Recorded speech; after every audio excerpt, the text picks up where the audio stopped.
दोस्तों, हम सभी ने कभी पानी से भरे ग्लास में या किसी बोतल में किसी पौधे की टहनी रख दी हो तो देखा होगा कि कुछ दिनों के बाद उसमें जड़ें निकल आती हैं और धीरे धीरे वो पौधा बढ़ने लगता है। जबकि हम देखते आए हैं कि सामान्यतया पेड़ पौधे जमीन पर ही उगाए जाते हैं। ऐसा लगता है कि पेड़ पौधे उगाने और उनके बड़े होने के लिए खाद, मिट्टी, पानी और सूर्य का प्रकाश जरूरी होता है। लेकिन सच यह है कि पौधे या फसल उत्पादन के लिए सिर्फ 3 चीजों पानी, पोषक तत्व और सूर्य के प्रकाश की आवश्यकता होती है। इस तरह यदि हम बिना मिट्टी के ही पेड़ पौधों को किसी और तरीके से पोषक तत्व उपलब्ध करा दे तो बिना मिट्टी के भी पानी और सूरज के प्रकाश की उपस्थिति में पेड़ पौधे उगा सकते हैं। दरअसल बढ़ते शहरीकरण और बढ़ती आबादी के कारण जब फसल और पौधों के लिए जमीन की कमी होती जा रही हो तो बिना मिट्टी के पौधे उगाने वाली यह तकनीक काफी उपयोगी होगी। इससे आप अपने फ्लैट में या घर में भी बिना मिट्टी के पौधे और सब्जियां आदि उगा सकते हैं। बिना मिट्टी के पौधे उगाने की इस तकनीक को हाइड्रोपोनिक्स कहते हैं। आइए जानते हैं हाइड्रोपोनिक्स क्या है, यह हमारे लिए कैसे उपयोगी हो सकती है और हमारे देश में कहां-कहां इसका इस्तेमाल किया जा रहा है। हाइड्रोपोनिक्स क्या है? केवल पानी में या बालू अथवा कंकड़ों के बीच नियंत्रित जलवायु में बिना मिट्टी के पौधे उगाने की तकनीक को हाइड्रोपोनिक कहते हैं। हाइड्रोपोनिक शब्द की उत्पत्ति दो ग्रीक शब्दों हाइड्रो तथा पोनोस से मिलकर हुई है। हाइड्रो का मतलब है पानी, जबकि पोनोस का अर्थ है कार्य। हाइड्रोपोनिक्स में पौधों और चारे वाली फसलों को नियंत्रित परिस्थितियों में 15 से 30 डिग्री सेल्सियस ताप पर लगभग 80 से 85% आर्द्रता में उगाया जाता है। सामान्यतया पेड़ पौधे अपने आवश्यक पोषक तत्व जमीन से लेते हैं, लेकिन हाइड्रोपोनिक्स तकनीक में पौधों के लिए आवश्यक पोषक तत्व उपलब्ध कराने के लिए पौधों में एक विशेष प्रकार का घोल डाला जाता है। इस घोल में पौधों की बढ़वार के लिए आवश्यक खनिज एवं पोषक तत्व मिलाए जाते हैं। पानी, कंकड़ों या बालू आदि में उगाए जाने वाले पौधों में इस घोल की महीने में 2-1 बार केवल कुछ बूंदें ही डाली जाती हैं। इस घोल में nitrogen, phosphorus, potash, magnesium, calcium, sulphur, zinc और आयरन आदि तत्वों को एक खास अनुपात में मिलाया जाता है ताकि पौधों को आवश्यक पोषक तत्व मिलते रहें।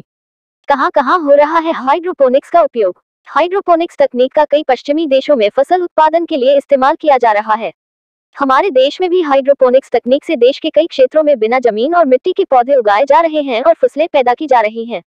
राजस्थान जैसे शुष्क क्षेत्रों में जहां चारे के उत्पादन के लिए विपरीत जलवायु वाली परिस्थितियां हैं, उन क्षेत्रों में यह तकनीक वरदान सिद्ध हो सकती है। वेटरनरी विश्वविद्यालय बीकानेर में मक्का, जौ, जई और उच्च गुणवत्ता वाले हरे चारे वाली फसलें उगाने के लिए इस तकनीक का इस्तेमाल किया जा रहा है। यहाँ के वैज्ञानिकों ने बिना मिट्टी के नियंत्रित वातावरण में इस तकनीक से सेवन घास की पौध तैयार करने में सफलता प्राप्त की है।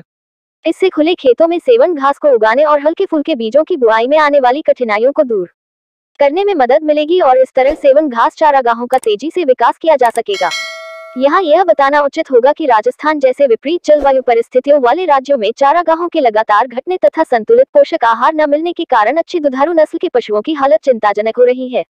ऐसे में हाइड्रोपोनिक्स तकनीक से हरे चारे का उत्पादन करने का प्रयास किया जा रहा है। इससे 12 महीने पशुओं के लिए पौष्टिक हरा चारा मिल सकेगा। इसी तरह हाइड्रोपोनिक्स तकनीक से पंजाब में आलू उगाया जा रहा है। गोवा में चारागाह के लिए भूमि की कमी है, इसलिए वहां पशुओं के लिए चारे की बड़ी समस्या होती है। किसानों की इस समस्या को देखते हुए भारत सरकार की राष्ट्रीय कृषि विकास योजना के तहत गोवा डेयरी की ओर से Indian council for agricultural research के गोवा परिसर में हाइड्रोपोनिक्स तकनीक से हरा चारा उत्पादन की इकाई की स्थापना की गई है।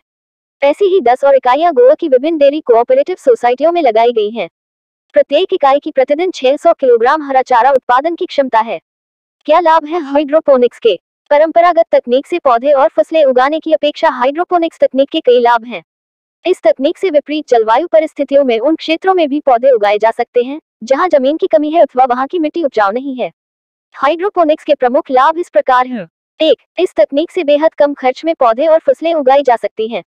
एक अनुमान के अनुसार 5 से 8 इंच ऊंचाई वाले पौधे के लिए प्रति वर्ष ₹1 से भी कम खर्च आता है।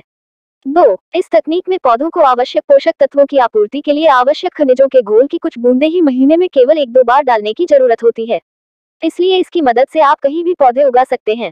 3. परंपरागत बागवानी की अपेक्षा हाइड्रोपोनिक्स तकनीक से बागवानी करने पर पानी का 20% भाग ही पर्याप्त होता है।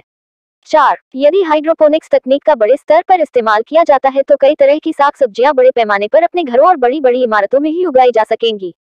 इससे न केवल खाने पीने के सामान की कीमत कम होगी, बल्कि परिवहन का खर्चा भी कम हो जाएगा। 5. चूंकि इस विधि से पैदा किए गए पौधों और फसलों का मिट्टी और जमीन से कोई संबंध नहीं होता, इसलिए इनमें बीमारियां कम होती हैं और इसीलिए इनके उत्पादन में कीटनाशकों का इस्तेमाल नहीं करना पड़ता है। 6. चूंकि हाइड्रोपोनिक्स तकनीक में पौधों में पोषक तत्वों का विशेष घोल डाला जाता है, इसलिए इसमें उर्वरकों एवं अन्य रासायनिक पदार्थों की आवश्यकता नहीं होती है। जिसका फायदा न केवल हमारे पर्यावरण को होगा बल्कि यह हमारे स्वास्थ्य के लिए भी अच्छा होगा। 7. हाइड्रोपोनिक्स तकनीक से उगाई गई सब्जियां और पौधे अधिक पौष्टिक होते हैं। 8. हाइड्रोपोनिक्स विधि से न केवल घरों एवं फ्लैटों में पौधे उगाए जा सकते हैं बल्कि बाहर खेतों में भी फसलें उगाई जा सकती हैं। इस विधि से उगाई गई फसलें और पौधे आधे समय में ही तैयार हो जाते हैं। 9. जमीन में उगाए जाने वाले पौधों की अपेक्षा इस तकनीक में बहुत कम स्थान की आवश्यकता होती है। इस तरह यह जमीन और सिंचाई प्रणाली के अतिरिक्त दबाव से छुटकारा दिलाने में सहायक होती है। 10. मक्के से तैयार किए गए हाइड्रोपोनिक्स चारे से संबंधित प्रयोगों में पाया गया है कि परंपरागत हरे चारे में क्रूड प्रोटीन 10.70% होती है, जबकि हाइड्रोपोनिक्स हरे चारे में क्रूड प्रोटीन 13.6% होती है। लेकिन परंपरागत हरे चारे की अपेक्षा हाइड्रोपोनिक्स हरे चारे में क्रूड फाइबर कम होता है। हाइड्रोपोनिक्स हरे चारे में अधिक ऊर्जा, विटामिन और अधिक दूध का उत्पादन होता है और उनकी प्रजनन क्षमता में भी सुधार होता है। हाइड्रोपोनिक्स तकनीक का एक फायदा यह भी है कि इस तकनीक से गेहूं जैसे अनाजों की पौध 7 से 8 दिन में तैयार हो सकती है, जबकि सामान्यतः इनकी पौध तैयार होने में 28 से 30 दिन लगते हैं। हाइड्रोपोनिक्स तकनीक की चुनौतियां। सवाल यह उठता है कि जब हाइड्रोपोनिक्स के इतने सारे लाभ हो सकते हैं तो इसका उपयोग फैल क्यों नहीं रहा है। दरअसल इस तकनीक के प्रचलित होने के रास्ते में कई कठिनाइयां और चुनौतियां भी हैं, जैसे कि 1. सबसे बड़ी चुनौती तो इस तकनीक को इस्तेमाल करने में आवश्यक शुरुआती खर्चे की है। परंपरागत विधि की अपेक्षा इसको लगाने में अधिक खर्चा आता है। यहाँ यह बात स्पष्ट करने की जरूरत है कि बाद में यह काफी सस्ती पड़ती है। 2. चूंकि इस विधि में पानी का पंपों की सहायता से पुनः इस्तेमाल किया जाता है, उसके लिए लगातार विद्युत आपूर्ति की आवश्यकता होती है, इसलिए दूसरी बड़ी चुनौती है हर वक्त विद्युत आपूर्ति बनाए रखना। 3. तीसरी सबसे बड़ी चुनौती है लोगों की मनोवृत्ति को बदलने की। अधिकतर लोग सोचते हैं कि हाइड्रोपोनिक्स के इस्तेमाल के लिए इसके बारे में काफी अच्छी जानकारी होनी चाहिए और इसमें काफी शोध अध्ययन की जरूरत होती है, लेकिन असल में ऐसा नहीं है। अंत में इस बात को भी नकारा नहीं जा सकता कि पौधों की उचित बढ़वार के लिए आवश्यक खनिज और पोषक तत्व सही समय पर सही मात्रा में मिलते रहने चाहिए। हाइड्रोपोनिक्स तकनीक में इन तत्वों की आपूर्ति हम करते हैं, जबकि जमीन से पौधे अपने आप लेते रहते हैं।